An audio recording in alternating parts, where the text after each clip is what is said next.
of Miami. I have the wonderful opportunity of leading this community initiative that is funded through the Economic Development Administration. And we are now midway point through this 3-year grant that was a $10 million grant funded to the community. Miami-Dade College happens to be the lead organization, but we are partnered with FIU, Florida Memorial University, OIC of South Florida, which is where you just heard Virgilio speaking from, Brain Station, 4Geeks, Iron Hack, and we've brought on additional partners throughout the way by hosting these Tech Talent Coalition meetings. And today we've got a wonderful agenda for you. Our great chair of our Emerging Tech Talent Working Group is going to host his very own talk show. And we've got some great speakers ahead. We were hoping to do this in person with Slalom, but unfortunately, due to the weather, we couldn't do it. But yeah, we hope for an engaging workshop and some wonderful updates just about the grant in general. So I'm not going to take up too much time because we want to get into the agenda itself. Well, actually, you know what? I'm going to get into, actually, Karen, I'm going to get into my updates, right? We can get into that part. Okay, perfect. So where we are with the grant is it's a $10 million grant with the KPIs of identifying the training programs that lead to good paying jobs, high paying jobs for the community for both entry level participants going through academic institutions, training programs, as well as people looking to transition with transferable skills into the tech talent pipeline. Our ultimate goal is to train 1,000 and place 500 in jobs through all of those training providers I mentioned previously. We are currently tracking the participation of about 1,288 of those participants, with right now around 39 of them have been placed into full-time jobs, and a total of 90 have been placed into internships. Why is it really important for us to track the internships? Is because with tech talent, employers want to see that they have had some sort of work-based opportunity before they will actually place them into a full-time role. And that work-based learning can come in a multitude of different opportunities. It can come in either capstone projects. It can come with actual projects that take place in the classroom. We've also doubled down on micro internships through our small business capacity building group led by Reginald Andre. We've definitely become bullish on the opportunity for our participants to get work-based learning through either 15-hour to 70-hour projects. It helps to build their portfolios, but it also becomes a great benefit to the small businesses to help them define a scope of work for a technology project for the first time. We've also started to explore the options for apprenticeships with you'll hear from our Emerging Tech Working Group, the opportunity for the AI apprenticeship also. So we're also getting further along in our progress towards delivering another key KPI, which is sorry, hold on one second. Okay, so we are also getting closer on delivering our key KPI of delivering technical assistance to small businesses who want to launch and establish internship programs. We're really excited in that we've had companies come to us to say, hey, you know what? The technology is changing so much around our organization that we're now ready to launch internships where we've never had them before.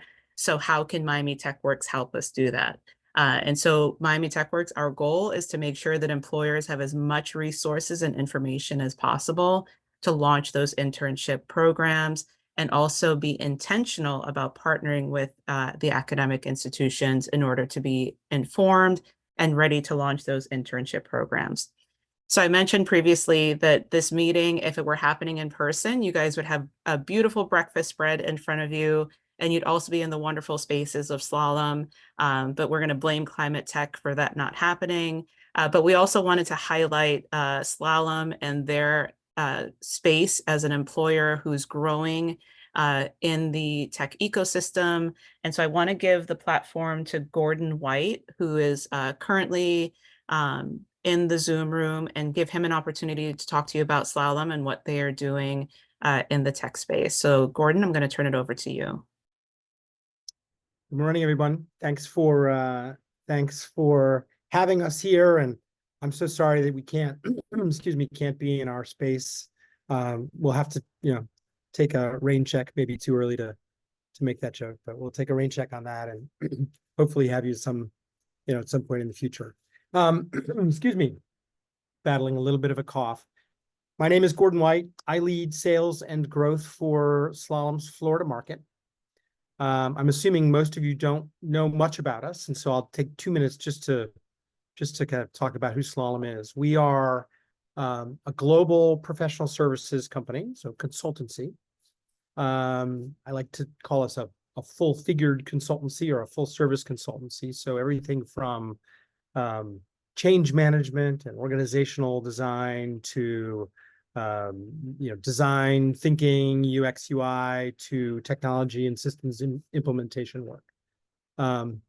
We're in over 45 markets in the world, and I represent the Florida market. So we are responsible for our business in the state of Florida, where we do lots of different kinds of work with lots of companies that you would all recognize.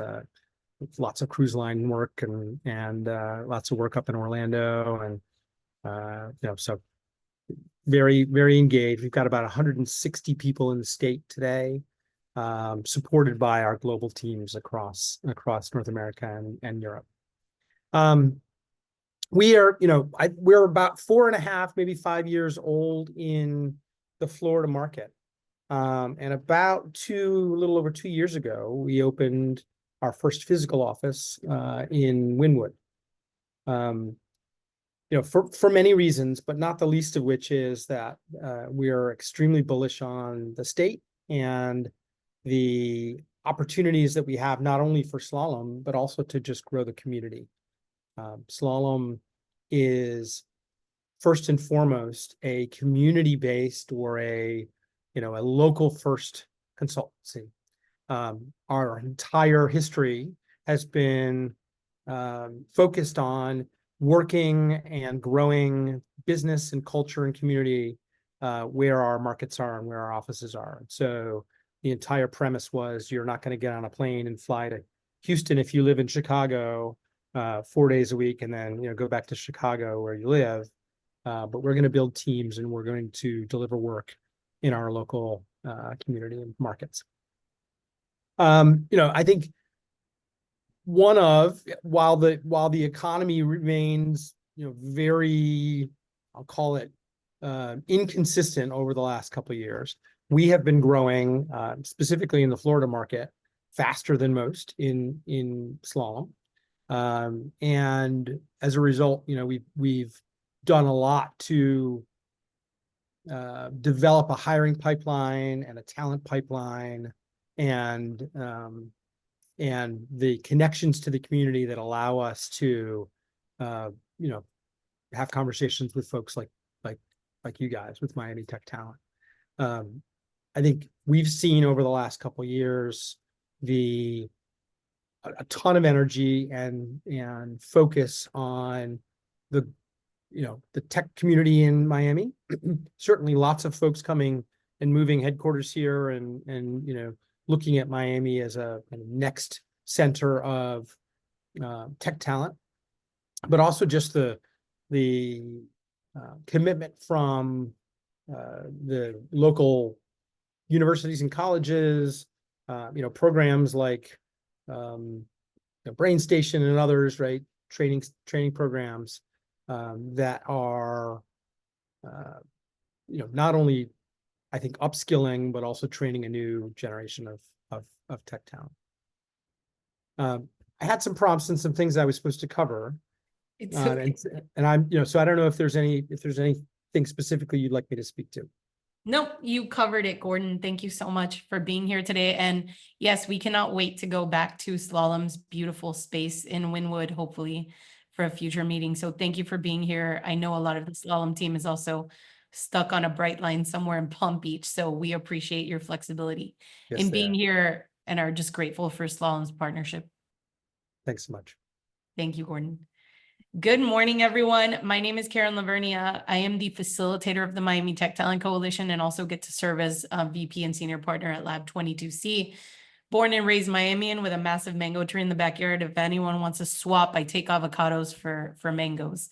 So I'm really excited that we were able to make this meeting happen regardless of the insane weather conditions. I'm just going to share with you a couple ways you can get involved and engaged with the coalition. First of all, I want to recognize our incredible working group chairs who are here with us today. Reginald Andre, aka Andre, who runs the Small Business Capacity Building Working Group, Ken Finneran and Charles Irizarry, who run the Emerging Tech Talent Pipeline Working Group, Toya Santa Marina and Selenis Leguizamon, who run the Inclusive Tech Talent Pipeline Working Group, and Olga Numovic, who runs the Tech Skills Gap Working Group. So for those of you who are not involved in working groups, we have these active working groups that meet on Zoom on a monthly basis. And the role of those working groups is to make sure that we are building really impactful pilot programs that can be scaled, that continue to support our mission of growing a sustainable and inclusive tech talent pipeline for our region. I have added the links for how you can become a full member of the coalition and also how you can join a strategic working group in the chat box. I'm going to reshare it again because that chat box is on fire. And if you have any questions at any time, please feel free to reach out to me, the Miami Tech Works team, so that we can find the best way for you to get engaged, because we are excited about the movement happening in Miami-Dade County and South Florida as a region in tech, and we want to make sure everyone who wants to be involved can be involved. With that, now I'm going to turn it over to really the star of our program and someone who's been a massive champion for talent in our community for many, many years. This morning, we had a really fun program plan, and we're still going to do it. Essentially, Mr. Ken Finneran, who co-chairs our Emerging Tech Talent Pipeline Working Group and is also the VP of HR for EMED, is going to host this talk show style. So Good Morning Miami with Ken Finneran is now live. I'm going to welcome our host, Ken Finneran, to the Zoom stage to really launch the meat of our program, which is really around today's theme of emerging tech talent. Ken, microphone and stage is all yours.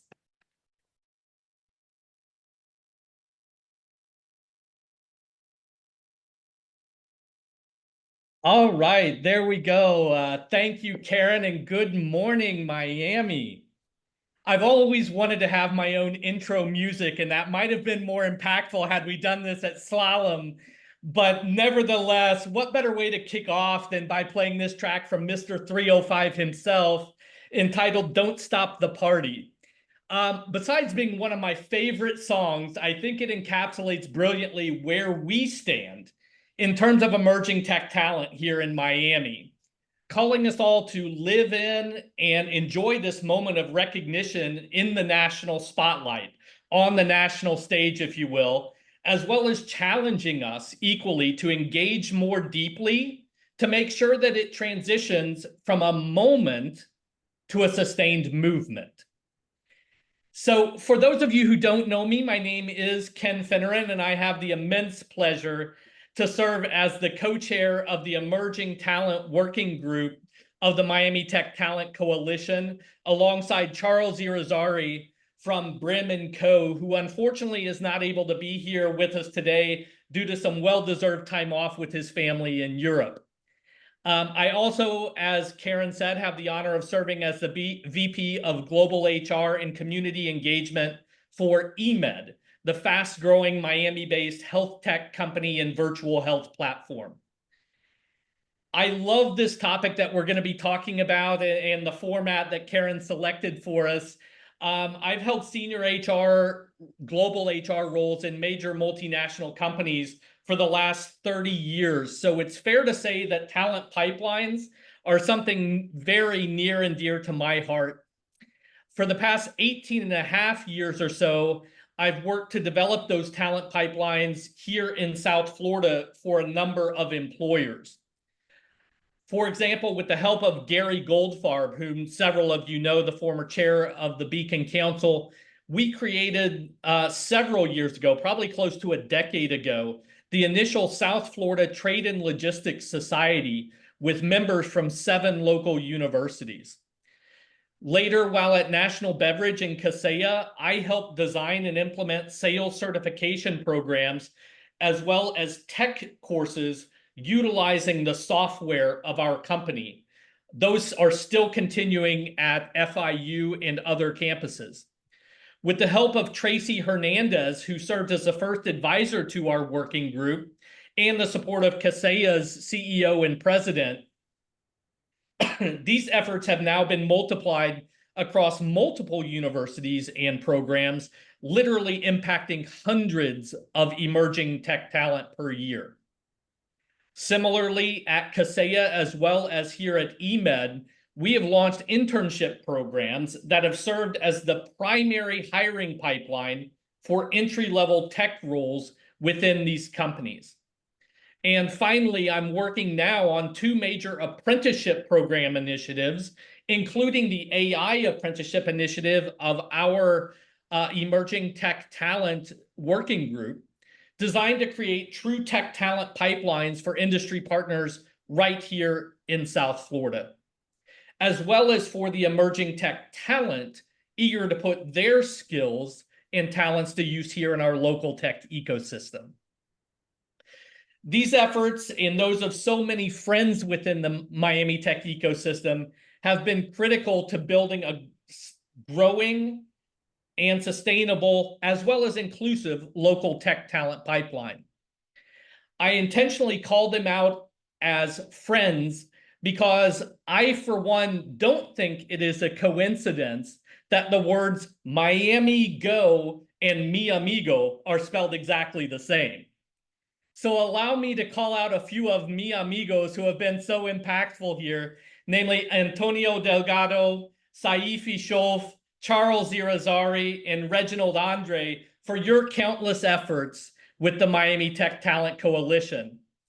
And don't think for a second that I forgot those who constantly bring the fuel to our initiatives, or the Miami Gas. Yes, spelled exactly the same as Mi Amigas. So a big shout out to Mi Amigas, Terry Ann Brown, Karen Lavernia, and Tanya Alonso, Selenis Leguizamon, Toya Santa Marina, and Olga Naumovich for all of their initiatives as well, in their pursuit of making not only the coalition successful, but building that sustainable environment for all of our emerging tech talent. We do, as you heard from Karen earlier, have an incredible lineup of guests for you today. But before I invite them up to the virtual stage, allow me to share just a few more statistics with you that will hopefully illustrate the why behind these impactful emerging tech talent pipeline initiatives. In a recent interview with Miami-Dade Beacon Council CEO Roderick Miller, Miami-Dade College's president, Madeline Pumariega, stated, and I quote, "Talent is the economic currency of the day and of the future," end quote.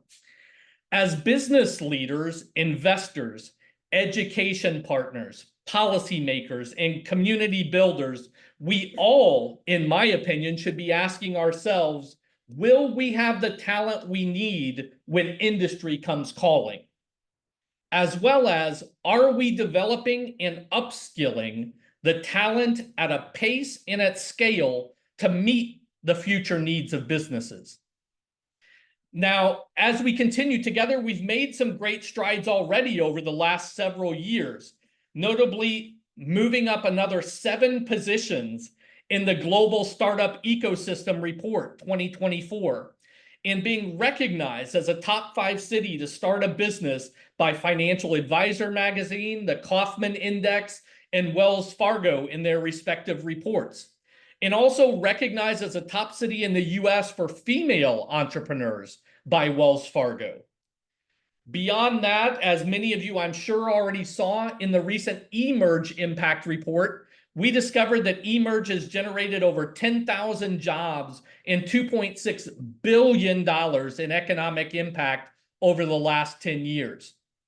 Our universities have also stepped up to the plate, with FIU launching the new Tech Talent Academy, Miami-Dade College having multiple AI centers and the state's first bachelor's in applied AI, and Barry University launching its certificate in digital transformation this summer.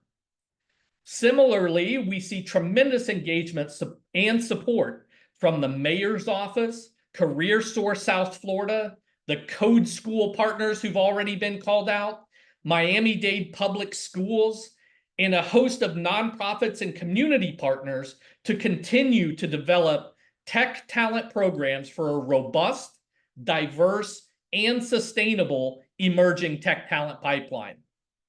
As a community, we should certainly be proud of these accomplishments, yet we cannot rest on our laurels.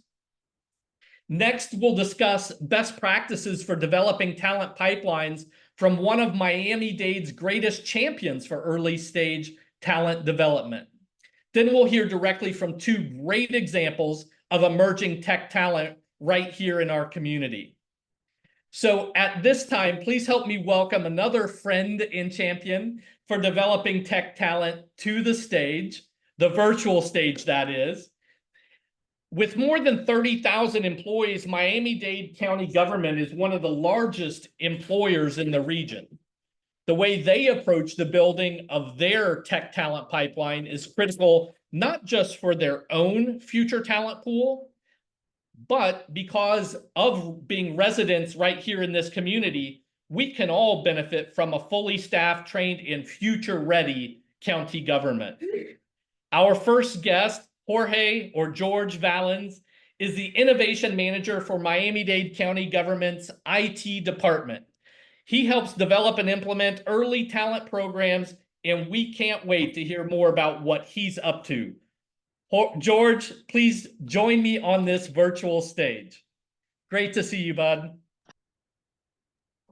Hey, Ken, I'm gonna like virtually walk. I'm gonna do like a little virtual. Love that. I'm gonna try to bring the Charles Irizarry energy today. I have the beard. Step one. So we'll see if we can do the rest. Yeah, folks with more facial hair and hair in general than myself, that's not a high bar. So you've got that covered, you and Charles both. But George, as we get started today, can you maybe tell us a little bit about yourself and the role at the county? Yeah, absolutely. So good morning, everybody. So I am part of the IT innovation team that's within ITD, so our information technology department in the county. My area and the area that I help advance in partnership with our director of innovation, Anna Chamas, and our team is very much focused on sort of the bread and butter government innovation. So our research and development and emerging technology space, what's new and how can we intake what's new and smooth the impact of change across our county and across our organization. Under that, in addition to R&D and emerging tech, is our enterprise data and tech governance and policy, our technology projects that are aligned to mayoral priorities, and within that are just partnership and collaborative innovation. So if we're working with a partner, if we're working with an academic institution, we're making sure that we're working closely with them to advance collaborative technology projects. And lastly, and one that's most relevant to this group, is our team oversees and steers ITD's academic partnerships and skills development. So we believe that a core function of our responsibility in our community and a core differentiator in how we deliver our services is forming partnerships, particularly with our academic institutions and with our community members in the private sector and the nonprofit space. And within that is finding ways to find new skills for our teams, identify what we're going to need in the future, and work with them to upskill and reskill our county teams so that they're always ready for the next challenge. George, that's awesome. Love that. I want to hone in on kind of that last point that you were just talking about some of those talent initiatives, and specifically about what you're doing to build the tech talent pipeline for Miami-Dade County. 30,000 individuals, that's a huge number. The tech team, the IT team is a substantial part of that. as you look to develop talent for your own team, I know you're doing some interesting things with local talent. So if you can speak to that for a moment to give some of your own best practices that folks might be able to take away. Yeah, so absolutely. I think first and foremost to that is very much staying aligned to Mayor Danielle Levine-Cawa's vision, right? Without that vision, that vision forms the foundation of a lot of what we do in terms of our involvement in the Miami Tech community and in our idea of forging strong partnerships that lead to opportunities for students in Miami-Dade County. That vision I feel has two really important cornerstones. Number one is understanding the power and the vision for an inclusive government that creates opportunity, that sees opportunity in challenge and brings a community focused lens to solve those challenges. And more importantly, just Miami-Dade County is an organization and the ability for the county as one of the largest employers in the region to provide opportunities to our residents. Working at the county is really great. Of course, I understand there's some bias there as I work for the county, but I really enjoy working here. We are a strong team. There are folks here who are experts in their field that care deeply about service, that are very efficiency minded and innovative. And it's, I think, a great place for students to come and learn and take their first steps in a career, whether it's through an internship or through our sprinternship program. Shout out to Breakthrough Tech Miami. But mainly it's really just something that's very much aligned to the idea of inclusivity. Um, in terms of the tech talent pipeline and what we're doing at IT to foster that, I think it comes right back to the strength of partnership. So in forming our partnerships with Miami-Dade College, with FIU, so I mentioned Breakthrough Tech Miami, we also have our friends from the experiential learning team here, and I think I see Steve in the virtual audience from the night school. We work closely with them to identify opportunities for students to collaborate with us. That has been the secret sauce, I think, for our program for a really long time, is how do we find opportunities to bring students and bring our academic partnerships close to the work that we're doing. I want to shout out our I can jump CIO. in there. I want to Yeah, call that out just for a second because we've got several employers here, and oftentimes in community events, I know that I've heard on multiple occasions from those employers, we can't find the talent. And yet when you ask many of them, how engaged are you with those university partners, those community partners, you hear a different story. And so, again, this is a call out to those of you here. Hopefully, you are engaged with the local universities, with the code schools, with many of the partners who are already engaging and connecting in the chat.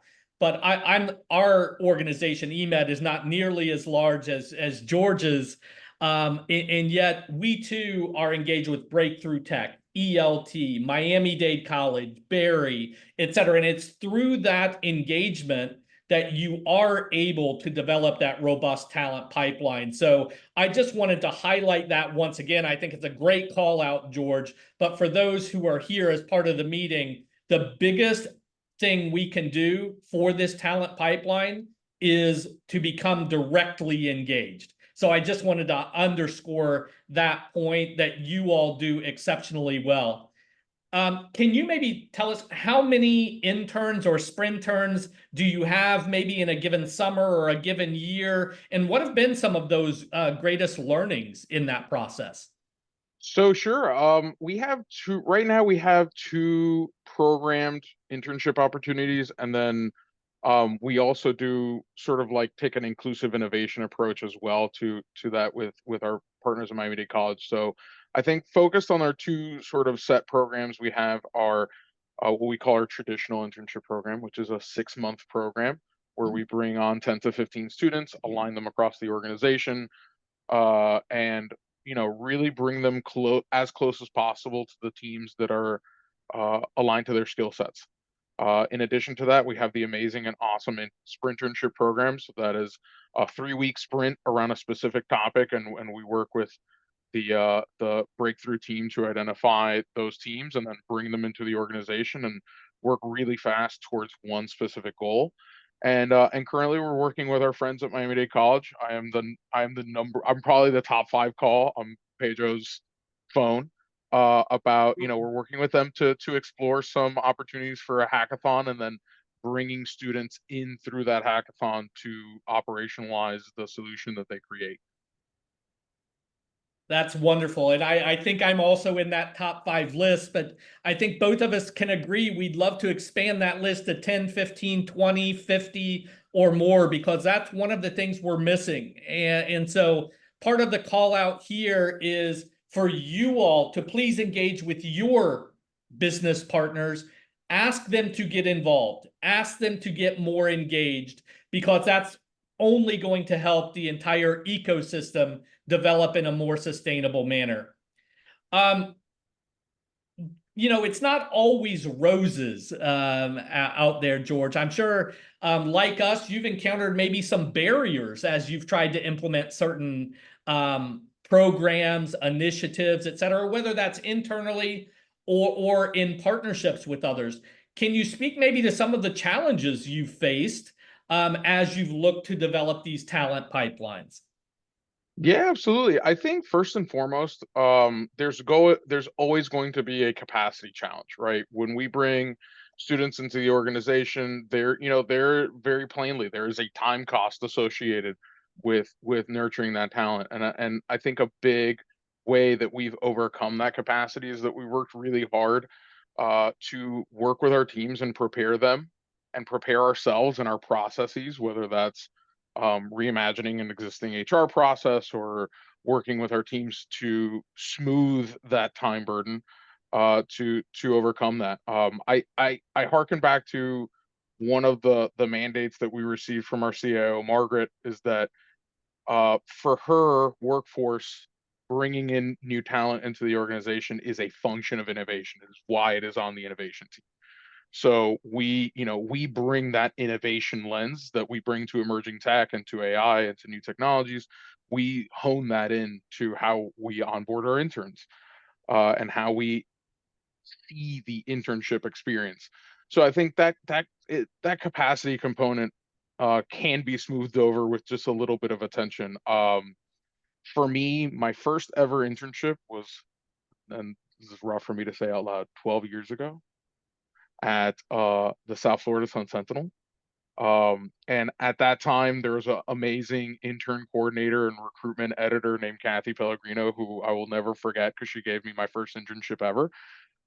And what I thought was really unique about that internship was that it assigned interns to teams, but then assigned them to a mentor that was not the director or assistant director or editor. It was a person at their level. It was someone that was working alongside them, not higher up in the org chart, that they could just go to clear any issues or ask any questions that they were afraid to ask. And I as part of our rollout for the internships, we did that too, because we wanted to make sure that the 360 intern experience at IT, whether it was onboarded through a Miami-Dade College engagement or through an FIU engagement, or came as part of an ITD volunteer that maybe might be working or might be a student in a high school, right? That experience is consistent, that we wanted them to feel like they were doing important work.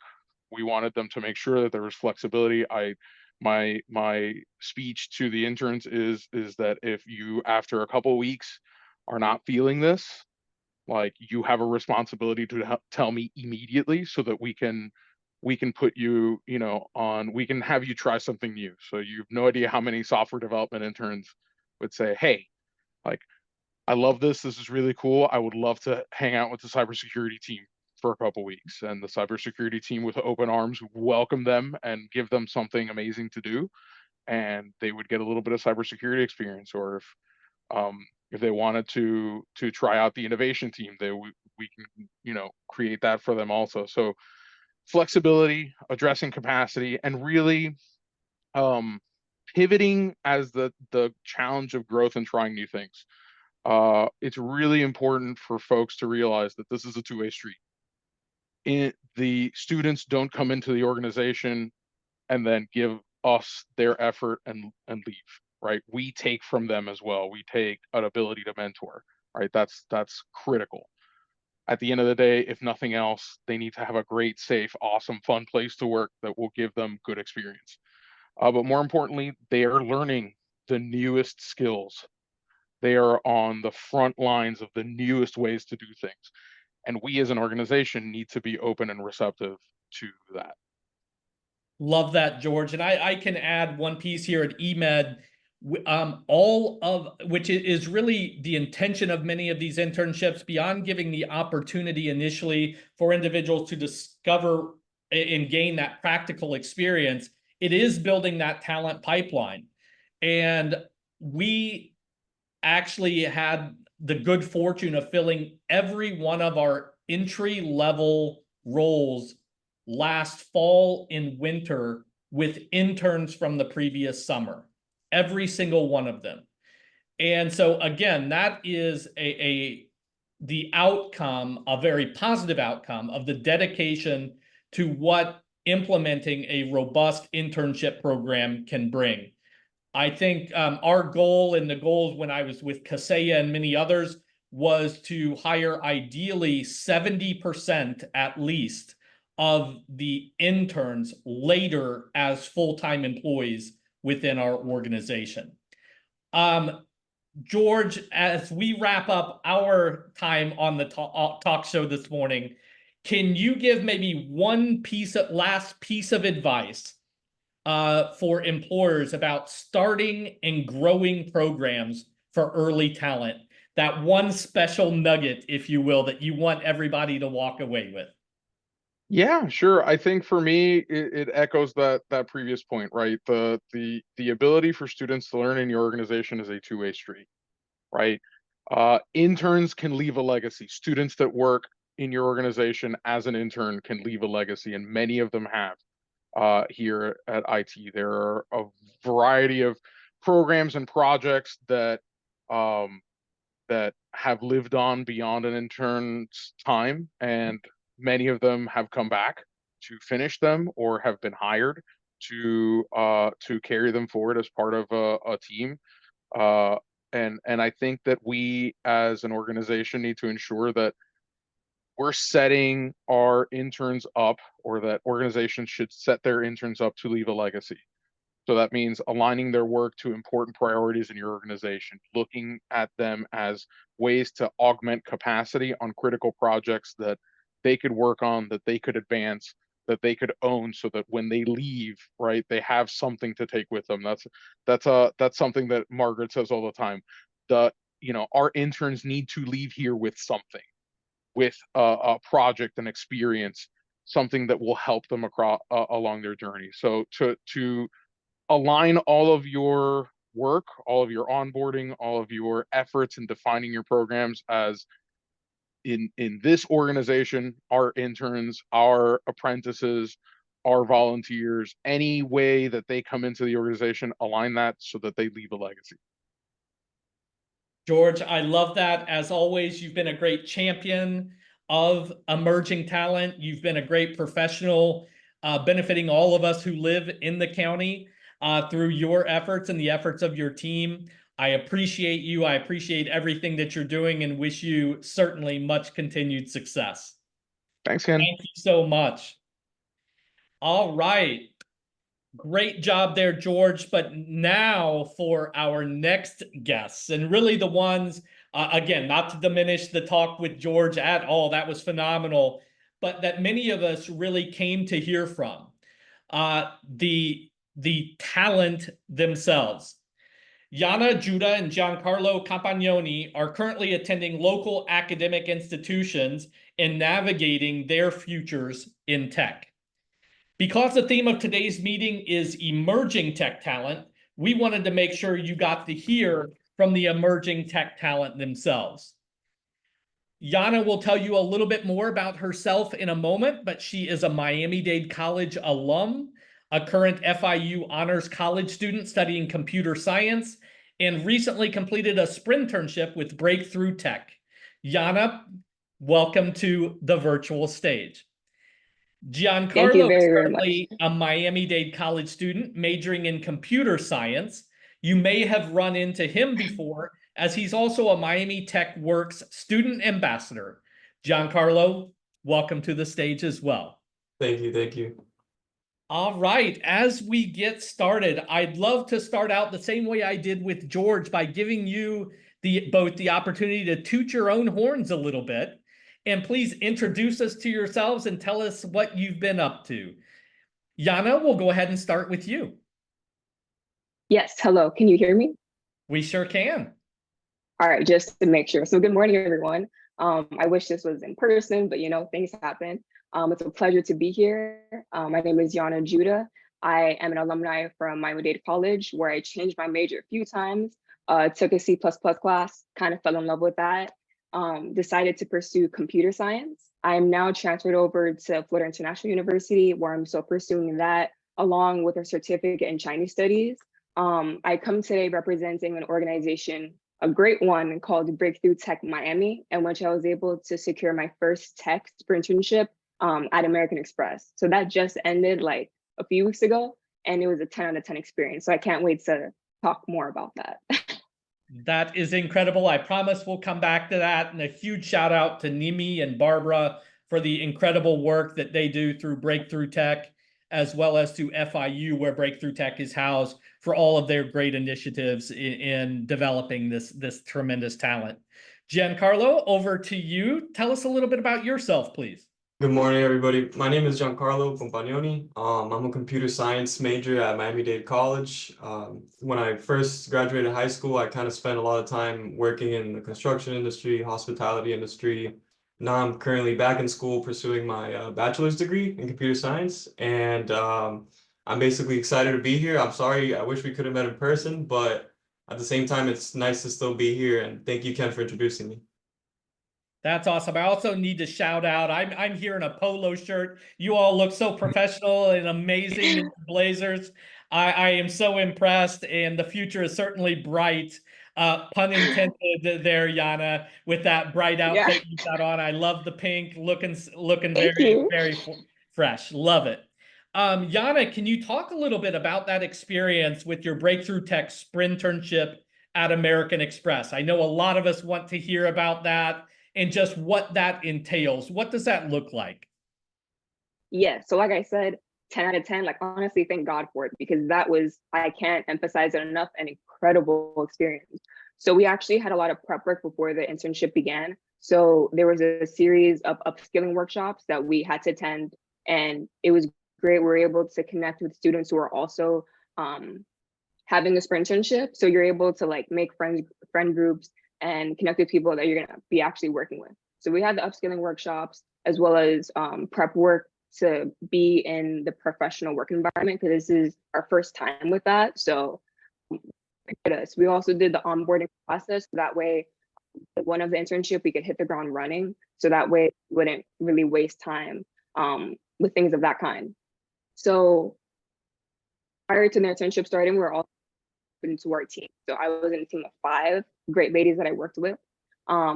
Day 1 of the internship, we arrived at Express. We had orientation. We met our mentors. We talked with a lot of the senior software engineers, as well as the managers, even VP of the global accounts receivable department. So it was amazing to connect with as well. We also took a tour facility in Sunrise, which is great because it was in person, it was nice. Also that same day, approach with our mentors.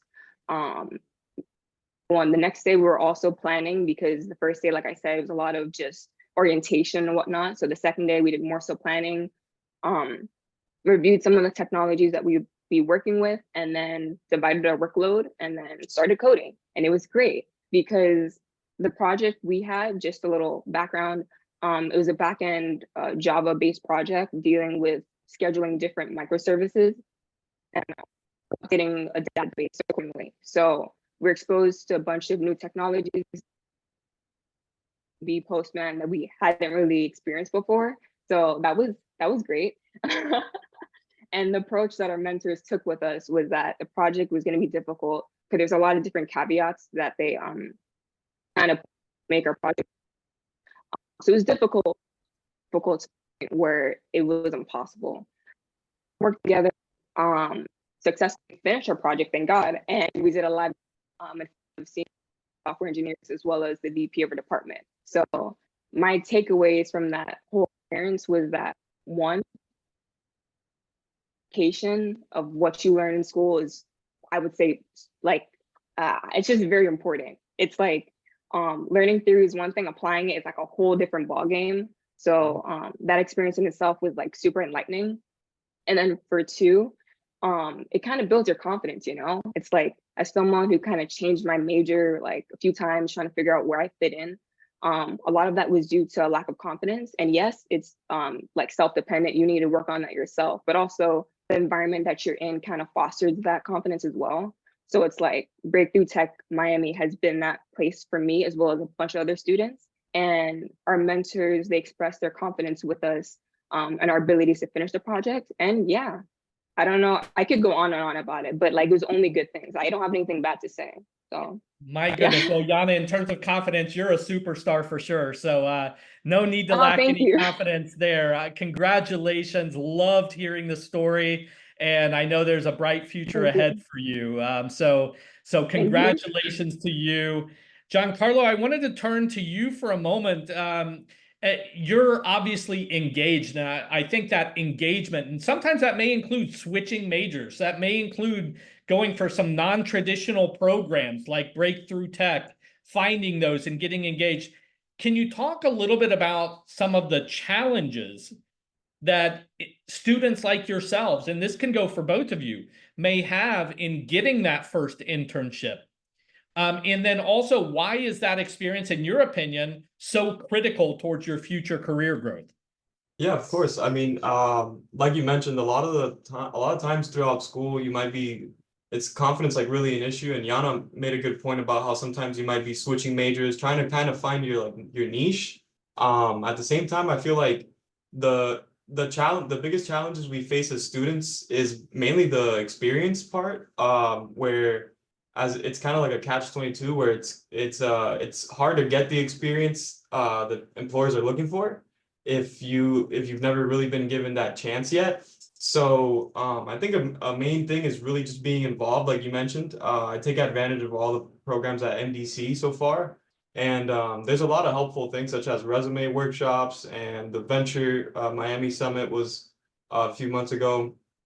So honestly, I really think the biggest challenge is just, like I said, getting the first jump of experience. And Yana had a great story about her sprinternship, and I think that was awesome, you know. And once you really get your foot in the door, I believe, you know, it's a lot easier for other internships and other opportunities to appear.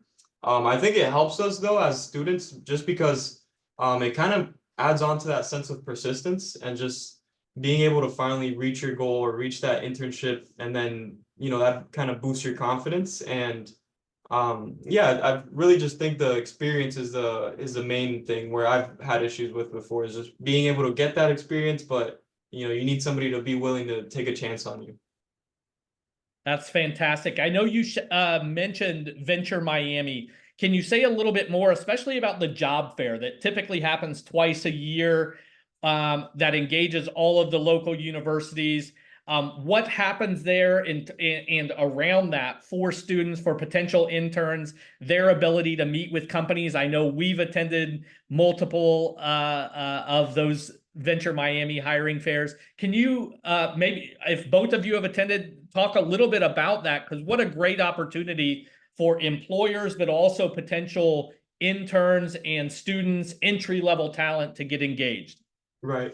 Yeah, I think that's a really important, like, at least for me, I really wasn't as involved. That was kind of one of the first events I started to really go to. And then going to that event, you start to, there's a difference between meeting people online and on, you know, LinkedIn or through any other platform versus just being able to be there face to face and actually have a one-on-one conversation with them. There's a lot of recruiters, a lot of students obviously go. I think I remember I was there and the whole building was just full of people. So it was really awesome event. At the same time, like, you know, there's so many employers that if if you don't know your niche yet, you know, you have the opportunity to kind of go and explore different companies like Amazon, and you know, Ford was there. So it was a really nice event. You know, I think other students that maybe haven't tried to get as involved due to, you know, fear of putting themselves out there or whatever it is, you know, I feel like once you just do it, you just put yourself out there and go meet people. It's definitely gonna change the internship search, and you know, it's gonna turn out to be a better experience for you. That's awesome. You're discovering some things very early on. Growth doesn't happen in the comfort zone. So you stepping outside of that, getting in front of those employers and making it happen, that's what it's all about. So kudos to you. Thank you. I want Thank to you. maybe wrap up this session by coming back to Yana for a moment and ask perhaps a slightly provocative question for us as employers. What can we change about how employers hire emerging tech talent like yourselves? Yeah, so I think Giancarlo kind of carried the point home already, to be honest with you. You did a great job. But just taking a chance with us, um, you know, experience, of course, everyone wants to go with someone who's more experienced, but like, how can we apply, what's it called? How can you apply for a role? Oh, forgive me, I lost my train of thought. Where was I going with this? Oh, yes, yeah. How can you apply for a role and try to pursue an internship knowing like it's discouraging? You know, you're applying for internship, you're not getting it because of experience, but that's the one thing that you kind of need to kind of grow, I guess, in the tech world. And then I guess the second point I'll make is that you have everything to gain with investing in us because we're the future. So it's like you're doing us a favor, but you're doing yourself a favor too. And you're doing our culture a favor as well, because a lot of friends that I have, they're having to like move out of state or even international to secure themselves, you know, a solid role in the computing world. And it's like, we want to kind of stay here. So it's like, yeah, invest in us, invest in the future. And yeah. I love that. As part of an organization that invests heavily in interns, you're right. You are the future. You bring incredible new perspectives to organizations. You bring fresh ideas. You bring new talents and skill sets that may be part of the organization, but utilized in a different fashion. I think of AI, and we talk a lot about AI in our emerging tech talent working group, thinking about apprenticeships. It's so new, especially generative AI, that those who are able to leverage that are bringing a whole new set of talents, skills, et cetera, to the workplace. So I know we are unfortunately wrapping up our time here. You both are incredible. As I said, absolutely fantastic representatives of that emerging tech talent. I feel the future is very, very bright. Hearing from both of you, I commend you both on everything you've achieved thus far.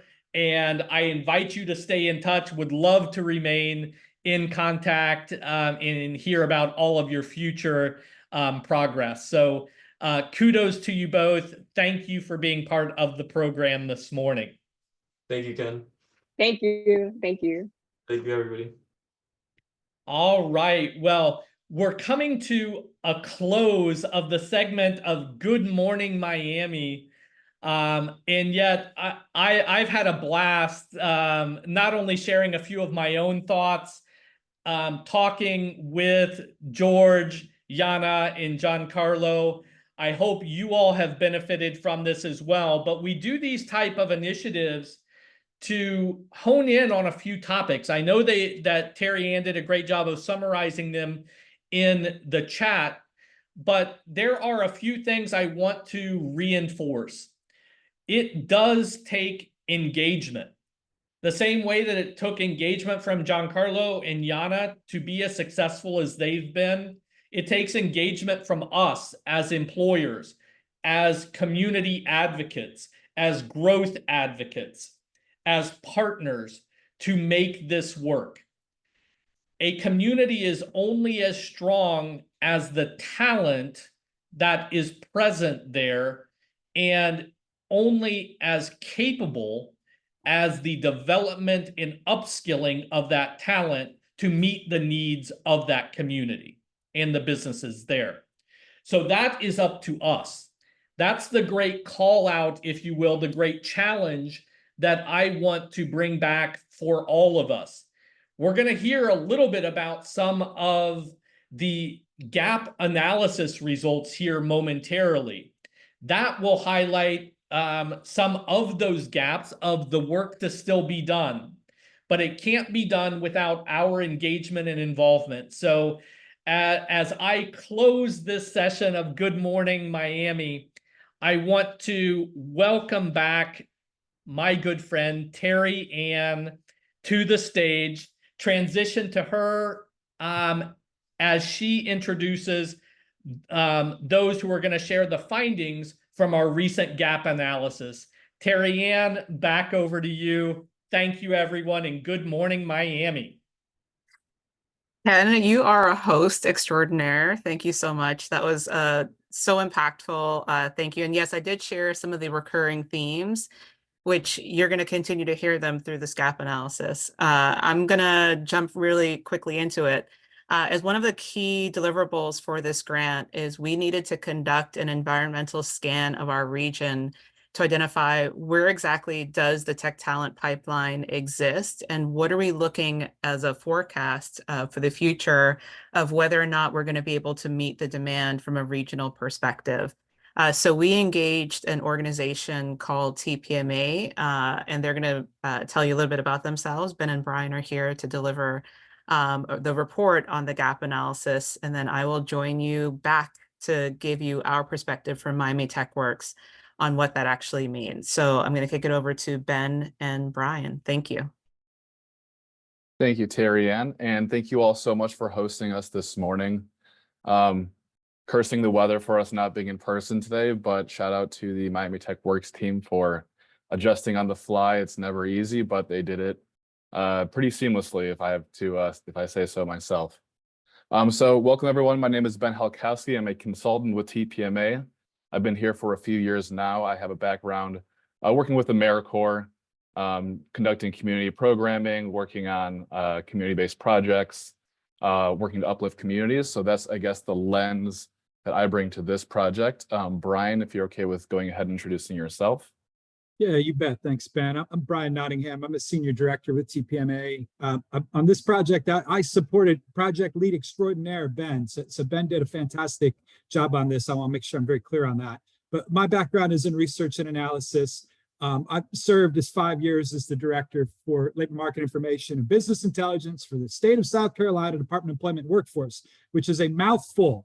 It's always tough to get that out, but that was my title.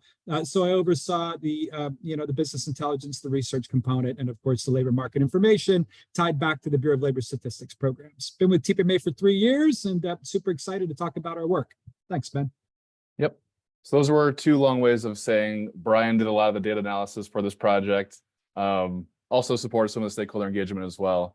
And I was sort of leading the stakeholder engagement processes, connecting with individuals and other kinds of qualitative research, if you will. So for our agenda today, we have a few items for you all. Brian, if you wouldn't mind heading over to the next slide. We'll do a brief introduction of our organization, TPMA. We will review our scope of work, the things we did to conduct this gap analysis, review the gap analysis itself, go over some of the stakeholder engagement findings, and then the recommendations associated with that. So just a quick briefing on TPMA. So we recently celebrated our 35th year anniversary. We are an organization based out of Indianapolis, Indiana, but a lot of us, we've pretty much switched to fully remote, so we work generally across the country. TPMA is a consulting group that provides professional consulting services for public and private entities that focus on workforce, education, economic, and community development strategies. We work with communities and organizations to identify clear and realistic paths forward to serve their residents and stakeholders. And I think what makes us unique is that many of us have backgrounds in public and nonprofit sectors. So we understand the challenges that communities face. And we approach that work with the belief that economic development and workforce development, for that matter, should be inclusive and serve all members of communities. All right, so what you're all here for, the meat and potatoes of this, the recommendations. So I guess think of these as your what to do. If you look at these at first glance, they look a little bit softer, but based on the work that we did, these are what we concluded as the things that need to be accomplished in order to build that tech talent ecosystem across Miami and the greater Southern Florida area. So building pathways into the tech ecosystem for local job seekers. Brian will get into this in a little bit, but it's clear that there is a gap between the individuals that are looking for jobs and the number of jobs available. So again, we'll outline some strategies to connect and close that gap a little bit more. Support the tech industry sector partnership. You have a great sector partnership here with Miami Tech Works. This has been a really fulfilling meeting, I guess, for lack of a better term, to attend, seeing how you all interact with each other, the excitement around doing this work. It's really important that this exists and continues to exist. Enhance and connect local training efforts. So through some folks, we heard that there are plenty of training opportunities, but they're difficult to navigate, especially for job seekers. Which one's the best one? Which one should we prioritize? So by building a more gathered, I guess, talent development system, it can really help job seekers understand how to get from point A to point B into employment. And the last one we have here is generate employer buy-in and support.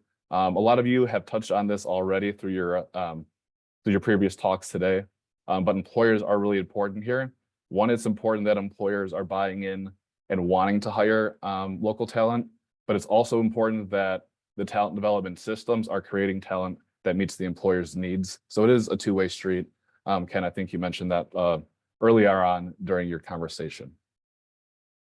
So again, those are the what to do's, and later in this presentation, we'll get on the how to do it. So next up, we have our scope of work. So we'll brush through this really briefly. We want to create a lot of time for questions at the end of this conversation. So the scope of work, we did an environmental scan, looking at labor market information, demographic information, cost of living, things like that, to understand the landscape across Miami and Southern Florida. We looked at a summary of tech programs. So we looked at colleges, universities, and institutions that are offering tech training programs, and also some of those one-off boot camp programs that aren't associated with higher education, what exists across the greater Miami area. We created a few career pathways. We completed 2 of them. The one caveat I always like to give with these is that career pathways, or I mean, I don't want to say myself, TPMA in general, but career pathways, you can develop them, but there are so many different ways to go into a career. And so always keep that in mind. There's no one best method to achieve what you're looking for in your career. And then we did analysis of target sectors, industries, and occupations. Next up, we had the gap analysis. So again, Brian is going to get into that in a second, but we looked at a lot of iPads data, the training opportunities that exist across the greater Miami area. I looked at the number of individuals getting into those careers. Brian does a little bit job of explaining the gap analysis himself, so I'll let him, before I butcher that any further. And then stakeholder engagement processes. So we did interviews with employers and other organizations who are supporting tech talent across Miami. And we conducted a brief job seeker survey. We weren't originally planning on doing this, but we thought it was important to get the voices of the students and job seekers across the area, understand some of their challenges as well. And then findings and themes from those stakeholder engagement processes. And last, again, as I mentioned, the recommendations. So how is this work going to be done? Brian, I think I'll turn it over to you to go over the gap analysis. Yeah, you bet. Thanks, Ben. So let me preface my comments by saying that I could really probably talk to you about all of these 14 or 15 analyses we did for a couple hours, and it would be my pleasure. You would be sound asleep, but I could nonetheless do that. So I'm going to try to move quickly through here. Obviously, you have a jam-packed agenda, and it's been fantastic, and so happy to be part of it. But let me just lead off by saying, if you have questions as you dig into the report and start looking at different occupations, by all means, please reach out to Ben and or I. We're happy to schedule a quick one-off conversation to answer any specific questions you might have. We've had the pleasure of meeting with a couple engaged folks down there already that have done exactly that. So please let me make that clear. I'm going to go quickly. I'm going to hit the highlights, but if you require more detail and want a follow-up session, I'm more than happy to provide that. So in general, what we try to do with the gap analysis, and this graph here highlights but one example and sort of helps to sort of guide me as I talk through what happened. So essentially, and gap analysis is a term that people sort of throw around, supply gap, gap analysis, whatever that might be, but it's a little bit complicated and it can be sort of nuanced. When you start linking occupations to education and trainings and where folks end up, I mean, there's so many intangibles and variables that go into that. So we tried to really bring a logical, systematic approach to this analysis. So to really look at it, there's two sides of the equation, of course. There's the supply, and then there's the demand. So in our case, the demand is really going to be the employer demand for these jobs, these type of positions. So the first place we started with Terry Ann and her fantastic team and reviewed list of occupations that we thought were important, got their feedback, got their, sort of buy-in, and together we identified these are the top occupation families we need to look at. So that's exactly what we did. We dug into these occupation families. And again, this is based on a lot of Bureau of Labor Statistics data, specifically on the demand side, reported out through Lightcast. Some of you are probably familiar with that service, but it's Bureau of Labor Statistics data that informs their projections.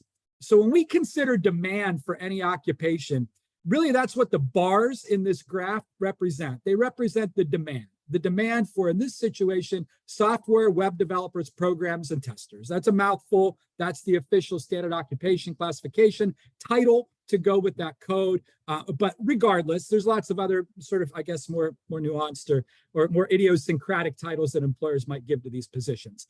But we're going to look at the demand for them over the next decade. So we consider three factors when we look at demand. And you can see they're broken out by different colors in this bar.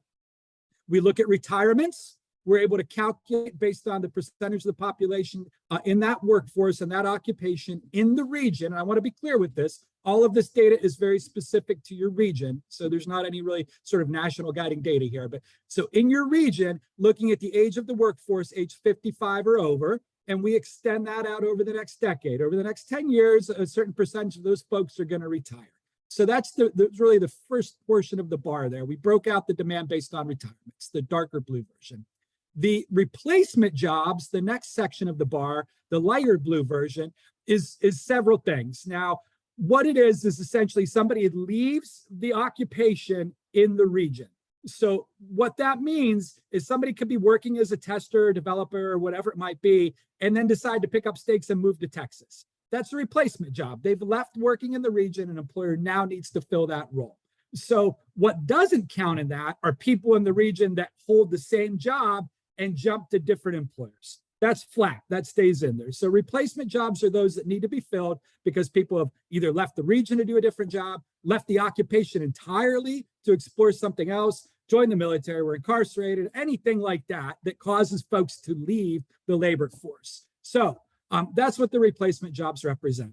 The last portion, and this is the one that we have to be real careful of, that green portion of the bar, that's projected occupation growth.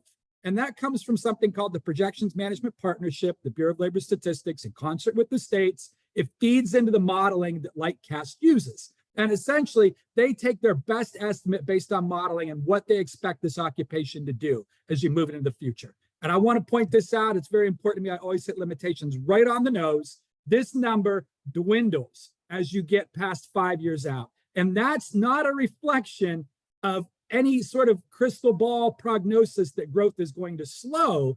Instead, that is a reflection in the lack of their confidence in the data past that 5-year mark. So I want to be clear about that. So it looks like the gap might be closing because growth is going to slow. We don't know that.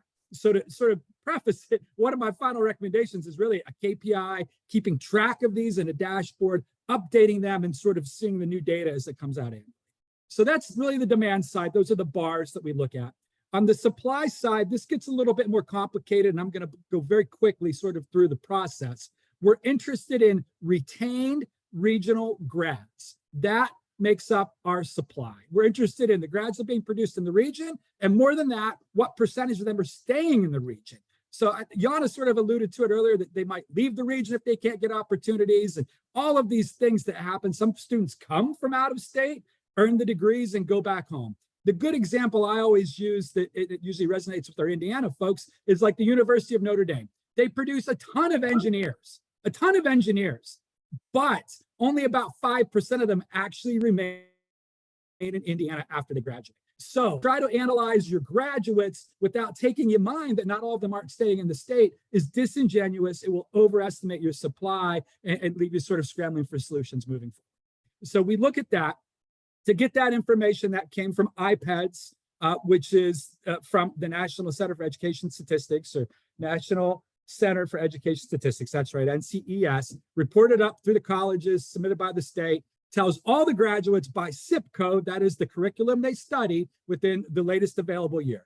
That's what we use as sort of our basis. We're able to get those graduates by the course of study that they have, which we have linked back to those occupation codes, right? We know that certain degrees tie to certain occupations. We made those links with the first step, identified the degrees that fed into these occupations, isolated the data for the region.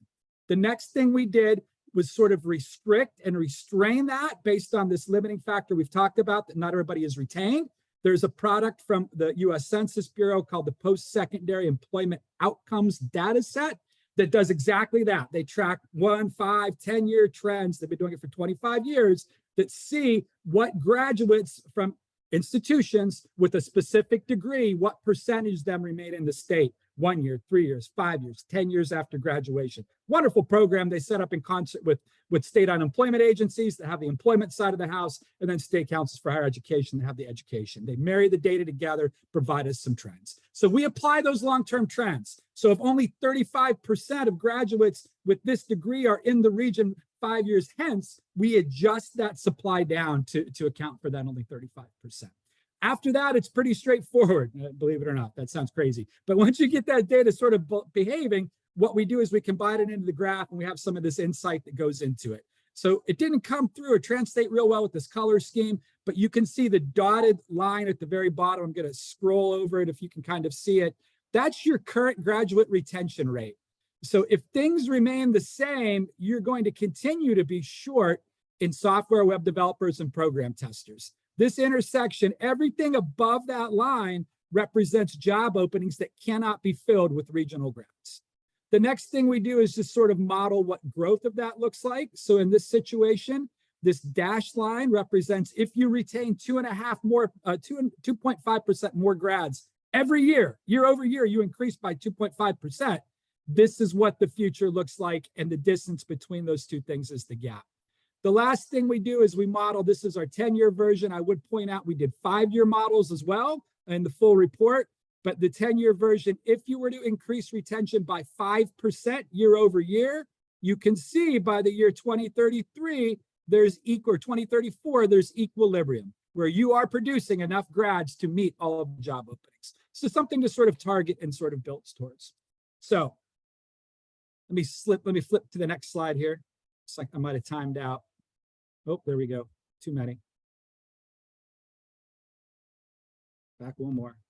You can tell I don't drive PowerPoints very often, but all right, the screen, and again, I'm going to expedite this and turn this back over to Ben, but we went through and we identified all of these occupations, which again are in the full report that sort of identify what the gap might be. There is a sort of oversupply in a couple of them. I can't get that slide to come back, but I know that, for example, sales representatives in the software industry, because of probably the more generalized nature of their skills, there's not really that big of a challenge with getting those positions filled, at least based on the data. Of course, the situation on the ground could be well ahead of data trends that we're picking up. So I want to be clear with that as well.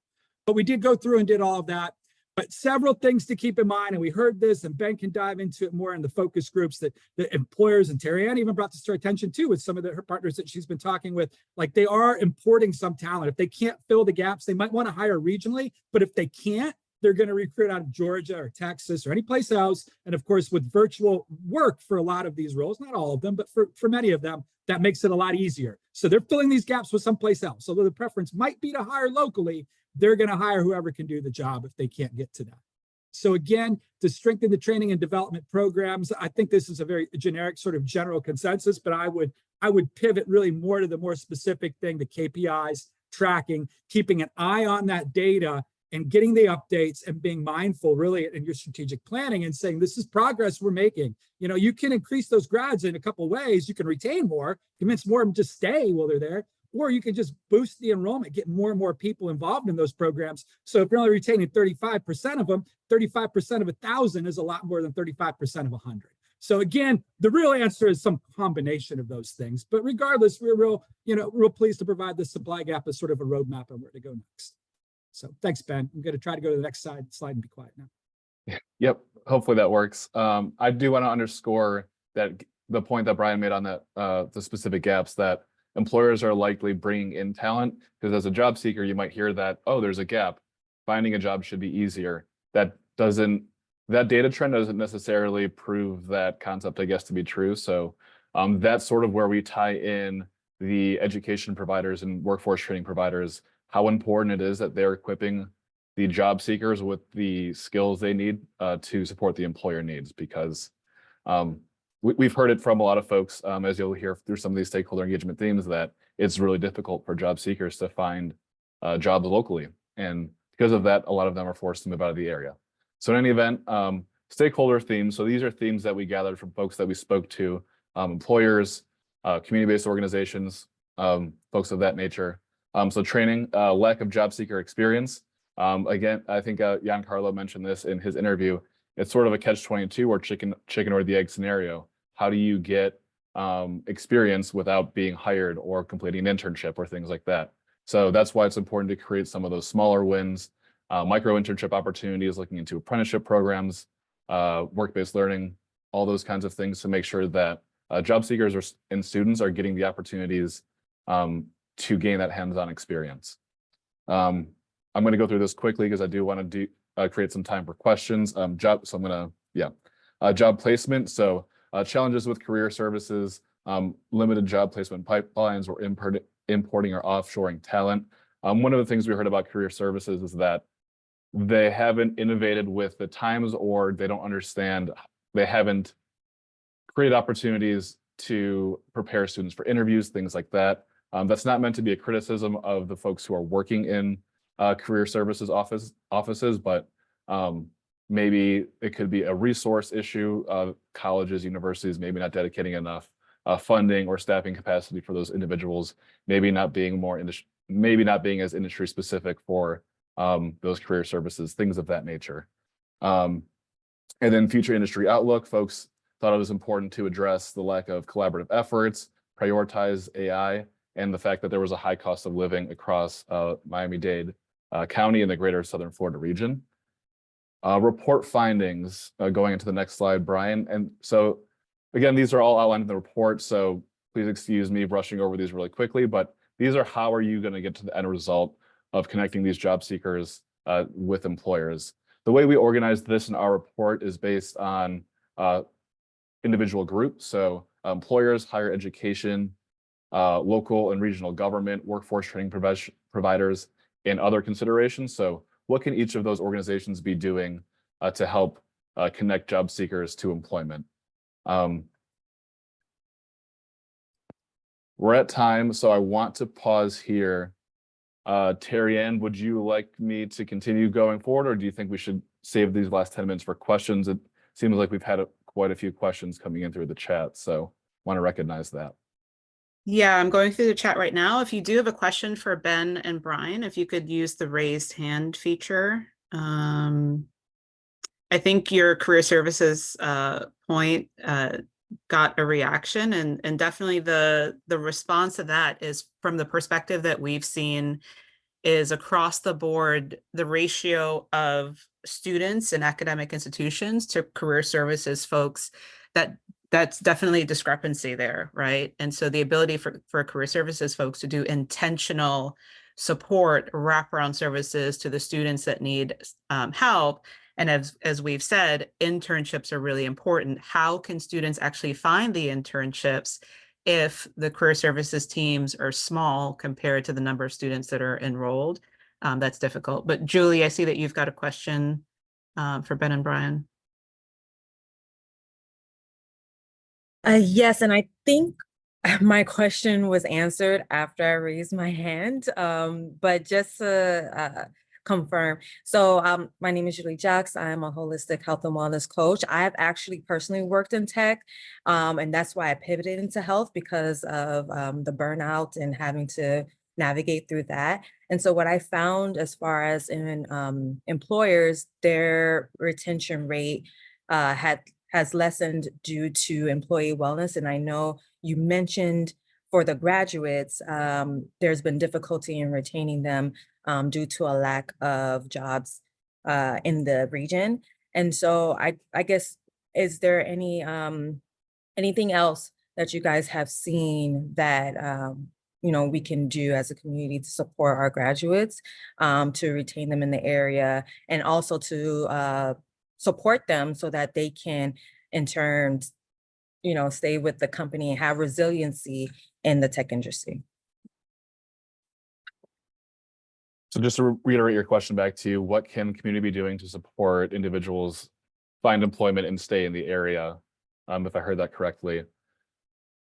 There's a lot to that question. One of the other considerations that we had in here was cost of living in Miami, and that's a huge challenge. I actually, while folks were talking earlier, I did a quick lookup of cost of living, rent, and things like that in the area. Essentially, it says that to be not cost burdened by your housing, so paying less than 30% of your median, paying less than 30% of your income on housing costs, an individual would need to be making $75,000 in order to essentially live comfortably in the area. I haven't dug into the entry level or internship data specifically, but I'm guessing folks aren't making $75,000 right out of college. Maybe some are, but that's a huge contributor to why folks might have to look outside of the area in order to find employment. Hopefully that answers your question. Brian, Terry, and did either of you have anything to add to that comment? Yeah, so I just posted in the chat that for this grant, for the Miami Tech Works grant, which is funded through the Good Jobs Challenge grant, we ask employers, which is a tough ask in the community, that the good job should pay $70,000 or more, because the average rent is about $2,500. And for small businesses, there was a comment earlier about, I think, small businesses, and we've had such a busy chat, it's hard for me to find it. That's difficult because they can't compete with some of the larger organizations with deeper pockets on things like salaries. So small businesses have to become creative in other ways to provide benefits to their employees, like maybe being more flexible to moms. So maybe offering hybrid remote work schedules or other different types of schedules. If somebody wants to still work while being in school, doing other things that way. So yeah, recognizing that housing is a challenge, and transportation, of course, is a challenge here in South Florida as well. So definitely being more flexible with the benefits. Julie, did that Thank you all answer? for your input. Okay. Yes, it did. Thank you. Yeah, and Healthy Little Havana, it was you that asked the question about the businesses. Go ahead with your question. Yes, hi, good morning. I am Riza from Healthy Little Havana. And so we're a nonprofit in Little Havana focused on social determinants of health and creating a healthier community. And one of the big focus that we have seen is new immigrants, also immigrants from this community that are Spanish speakers that are looking for jobs or looking for opportunities to increase their skills sets, language skills as well. And this is where I see that there's a gap in between the tech industry and the tech work being done here, is that language, right? Miami is not just a English speaking city, right? And so there is talent, and there might be talent to enhance, but they're Spanish speakers, right? And so I think one of the questions is there anything being thought about or considered in reference to that?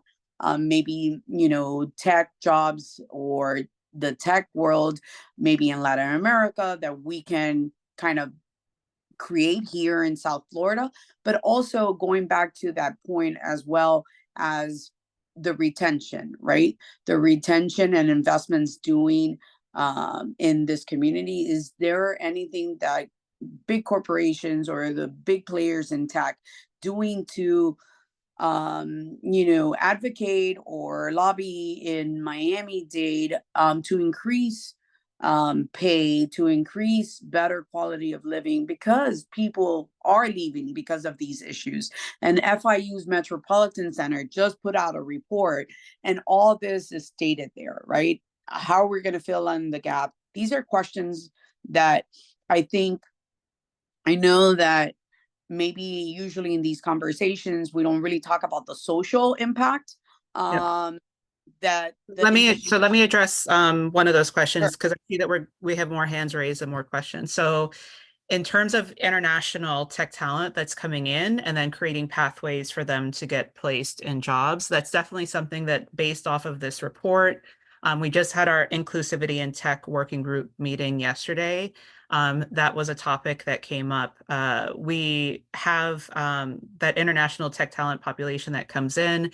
They typically will find themselves with some sort of skills already from their home country, and then needing to get those transcripts evaluated, or needing to then have to go through some additional learning because the United States has some standard that says your degree may not be recognized because, it's not applicable here in the United States.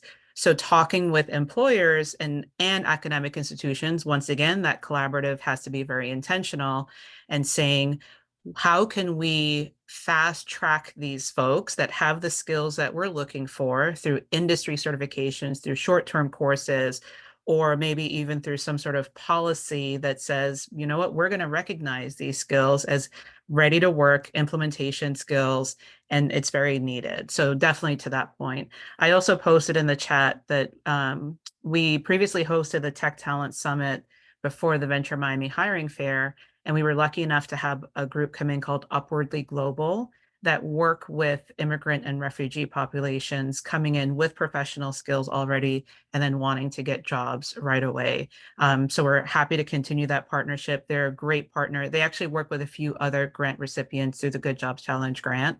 And so if those opportunities arise, we will continue to work with them. I'm going to be mindful of time. So Ben, I know that you wanted to address a question that also came up in the chat. Yep. So for small businesses, we've asked a lot of employers, I guess, and this report actually does ask a lot of employers. This is where apprenticeships, I think, really come into play. So there are group sponsored models for apprenticeship programs, which I don't have time to get into. We only have like 1 more minute left. But essentially, it's a way of sharing resources for employers to train individuals, give them related technical instruction, and see them through the apprenticeship program. That's where I think Miami Tech Works and the industry sector partnership can really play a role in convening the small businesses, as long as those small businesses are willing to work together and share resources, share their mentors for individuals who are going through these programs, things like that. Last plug that I have then is to help catalyze that, joining the working groups that Karen was posting a link about. Karen, if you wouldn't mind posting that again. I think that's the best way to get your needs met as an employer, is volunteering for those working groups, coming to the table and sharing your resources and information. Awesome. Thank you. Fortin, last question, and then we're going to, I'm sorry, and then Gloria. Yes, good morning. Good afternoon, still morning, sorry. So quick question, Ben and Brian. So as you guys were going over the report findings and recommendations, I was curious to hear your thoughts on the requirements that employers have placed in their job posting, which contributes to the gap, the skills gap that we're seeing. And simply what I'm talking about is entry-level position that may be requiring 5 years of experience, where it's an entry-level position where the student is just completing their studies. So any thoughts or any conversations with employers about them being more flexible with those types of requirements? Yeah, I can say data-wise, I don't know that there's any sort of quantitative data that's going to allow us to capture that information in terms of like number of jobs that have that posting. Qualitatively, we didn't get into it too much. I I think the internship piece really comes into play there. I don't understand. I'll be honest in saying, like, I know a bit about the tech industry, but I don't know all the ins and outs about finding a job within the tech industry. I think what became clear through a lot of the conversations is that internships are the #1 way that employers look to recruit talent.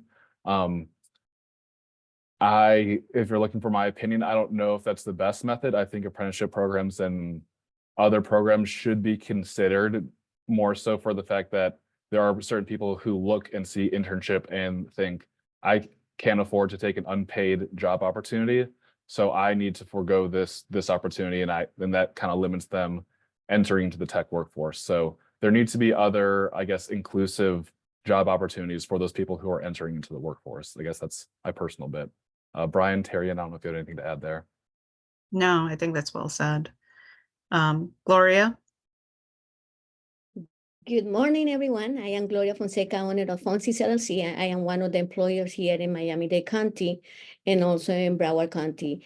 Thank you, Terry. Thank you, Miami Tech Wars. Thank you, Andre, for all of these magnificent ideas and platforms that you guys are creating. I think the solution, now talking about this issue with the immigrants, the new immigrant with the different languages, barriers, is not just Spanish speaker, it's also, Creole speakers.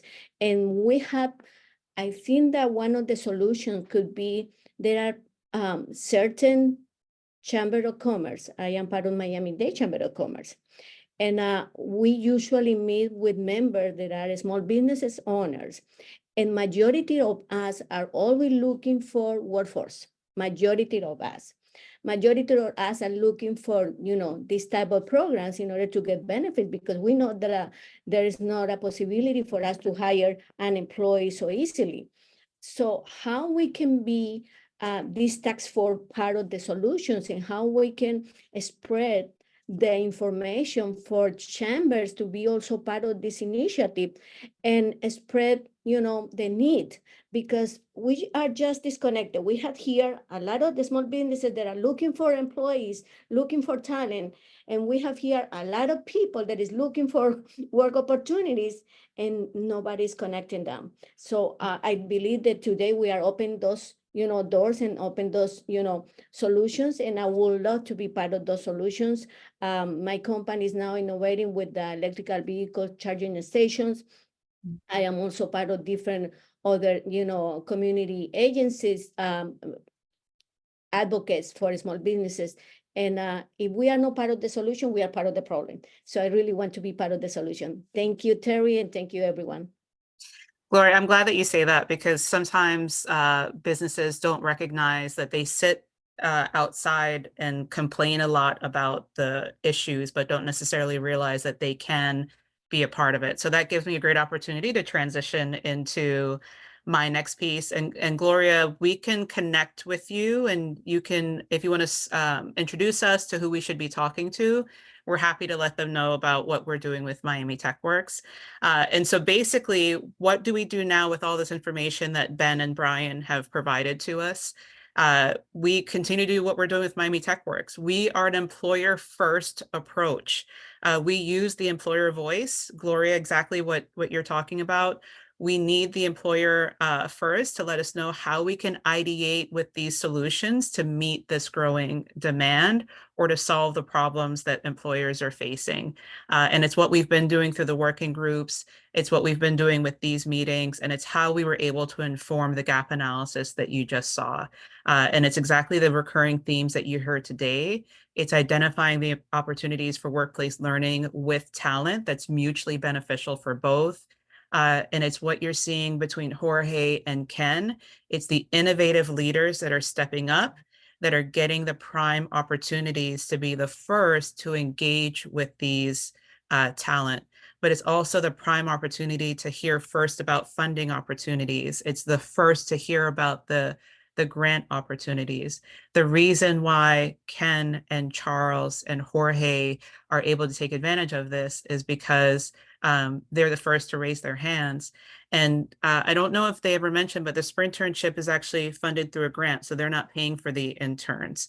And the programs that Miami Tech Works puts forward to a lot of employers, we try to braid funding as much as possible. So that way we're using either our grant funds, community grant funds, federal grant funds.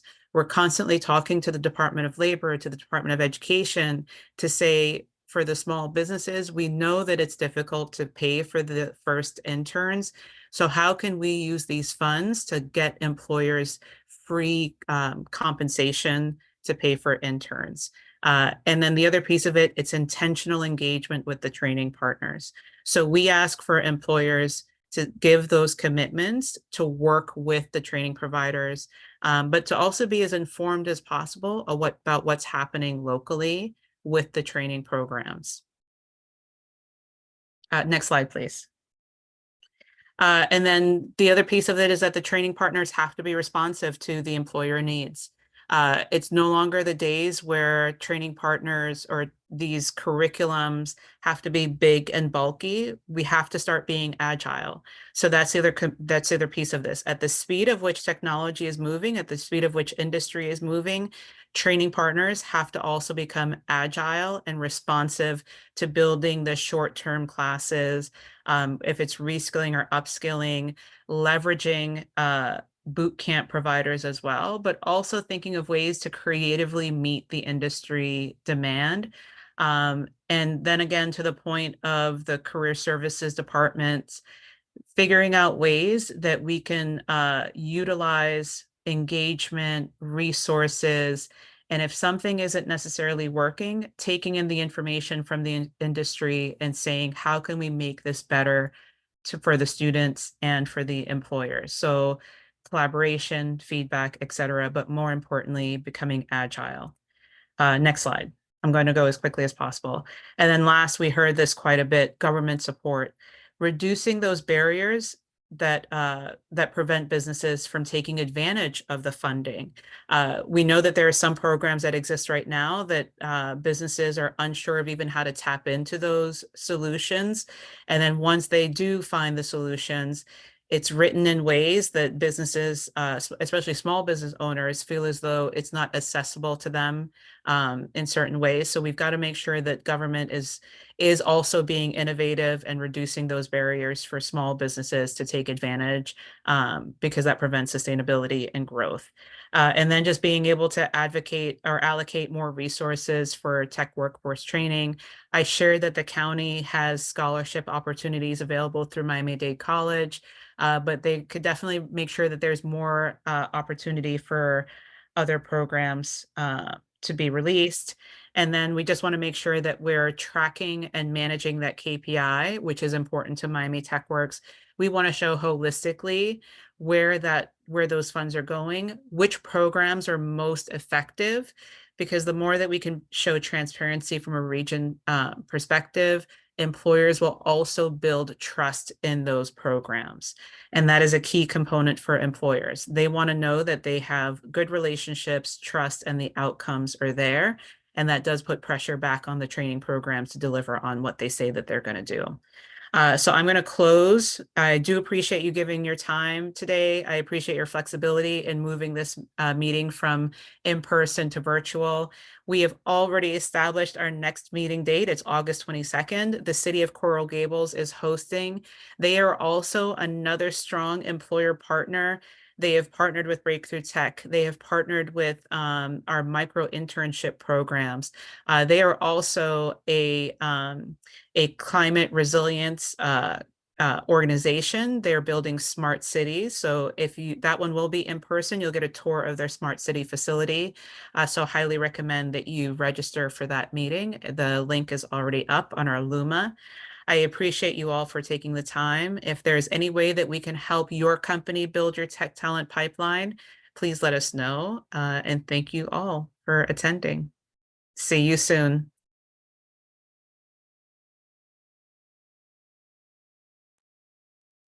Thank you. Thank you.